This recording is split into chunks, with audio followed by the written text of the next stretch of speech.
Hello my beautiful souls, welcome po sa ating tarot reading sessions. Keep in mind, general reading po ito, maaaring mag-resonate, maaaring hindi. Kunin nyo na lang po kung para sa inyo and leave the rest. Maaaring mag-shift na energies or magkabaliktad ang sitwasyon.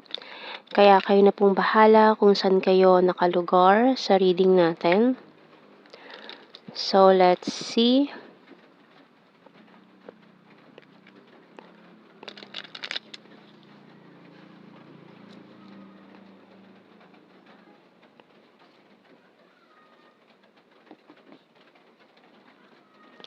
Page of Swords and the Page of Pentacles. Six of Pentacles and the Chariot card. Six of Swords, Knight of Wands, Queen of Swords, and the Sun. Bottom card natin, wow, Eight of Wands.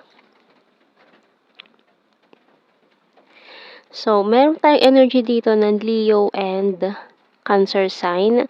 So, maring itong taong to nag-i-stalk sa'yo ngayon. Maring a Leo or a Cancer. Or maring ikaw itong may sign na to.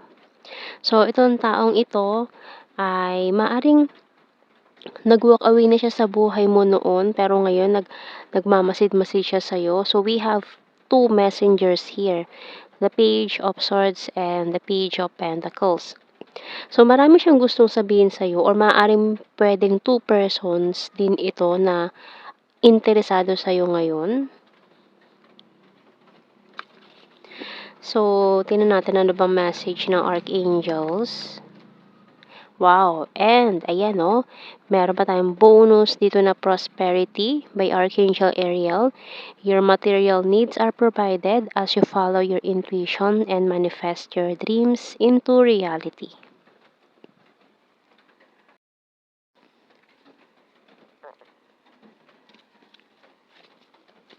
And, tingnan natin, signs and symbol cards.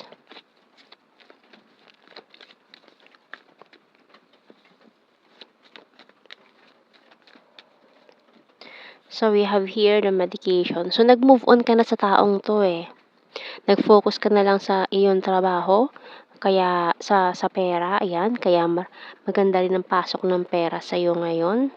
And this person is really missing you, especially your scent. May something sa maring perfume na ginamit mo or favorite perfume mo na naaalala niya. Newspaper, key. So, maaaring may ma-receive kang news about this person.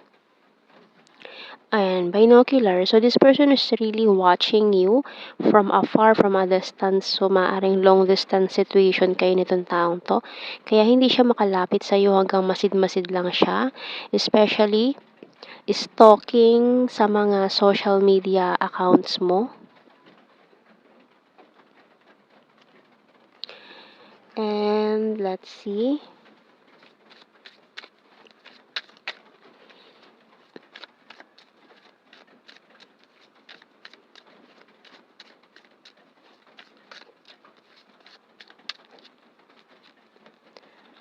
I'm isolating myself to reflect. I have fear and anxiety. So, maaaring ito yung kinatatakutan niya, yung makapag-communicate sa'yo, hindi niya kaya or hindi pa niya kaya makapag-communicate sa'yo kasi inaatake siya ng kanyang anxiety. Ayan. So, nai-stress siya, nanlalamig agad yung kamay niya. Once na nagta-type siya ng message for you and then i-delete niya na lang yun. Kasi hindi niya pa kayang i-send. Nag-isolate pa siya, nagre-reflect, nag-iisip-isip. May intuition choose you. Pero alam niya na yung intuition niya, gut feeling niya, ikaw pa rin yung hinahanap Kumbaga, yung sistema niya ay hinahanap-hanap ka pa rin niya para maaring subconsciously or aware siya, ganun. Pero kasi yung intuition niya kasi ikaw pa rin yung gusto, ikaw pa rin yung hinahanap. Kaya ngayon, I'm patiently waiting. So, naghihintay siya, maring right time, kung kailan siya magiging ready. Attracted pa rin siya sa'yo. Ayan, you're so sexy. talking to you telepathically. Kaya ang ginagawa niya, ito pa lang yung kaya niyang gawin ngayon, mag-send sa'yo ng message telepathically. Maaaring nare-receive mo to sa iyong panaginip or may mga nakikita kang synchronicities, signs, and symbols kahit saan ka magpunta, or maaaring everywhere you go, nakikita mo yung initials niya or birthday niya or pangalan niya, naririnig mo kahit saan na pahiwatig na this person is thinking of you, tired and need rest, and you're so sweet and caring. So yung bottom card, I'm working hard for our future. So maring parehas kayo nagfo-focus na lang muna sa mga goals, sa inyong trabaho. Nagpo-focus na lang kayo parehas muna sa trabaho and hinahayaan na lang muna yung tadhana ang kumilos.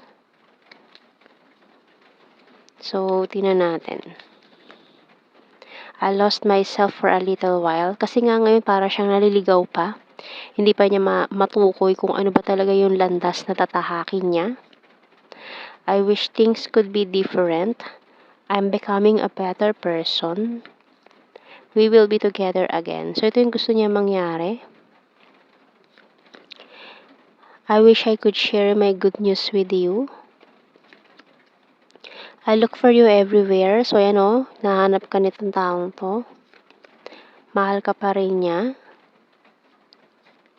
And I left when I saw you with someone. So, maaaring nagkaroon ng third-party issues or misunderstanding in the past na may nakitang ibang kasama na nag-assume agad na karelasyon or third party yon, kaya may umiwas. I want to be more than friends. So, maaari kasing may nagselos kahit wala namang label, walang relationship noon, and may nakitang someone nga nakasama na nasaktan kahit friends lang.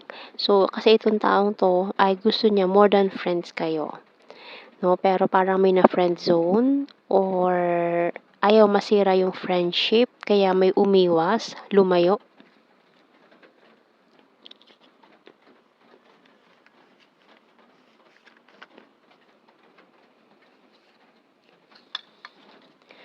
So, tingnan natin sa initials. DK, W,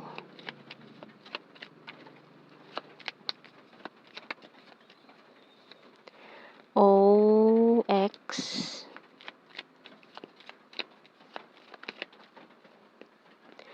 letter Z,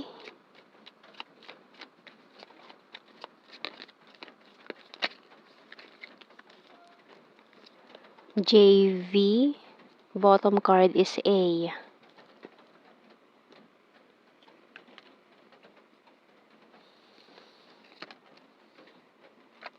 So, tingnan natin sa blue card. Manifestation, acceptance, and passion.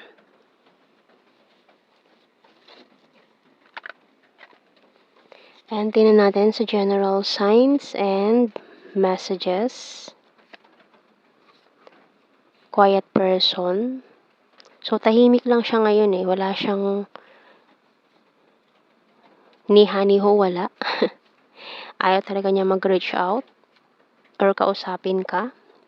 Nakamasid lang siya. Beautiful, high expectation, September.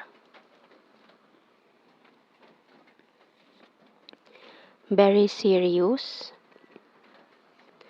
Province, November, October, divine masculine.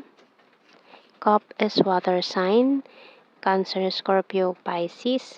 5, flower farm, Aries, fantastic friend, sweet, karmic relationship.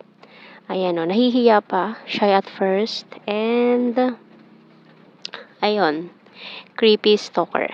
So, nag-i-stalk talaga siya. Yun pa lang yung kaya niyang gawin ngayon, mag-stalk sa'yo. So, yan ang ating reading, my beautiful souls. Thank you for watching. Take care and God bless. See you in our next reading, guys.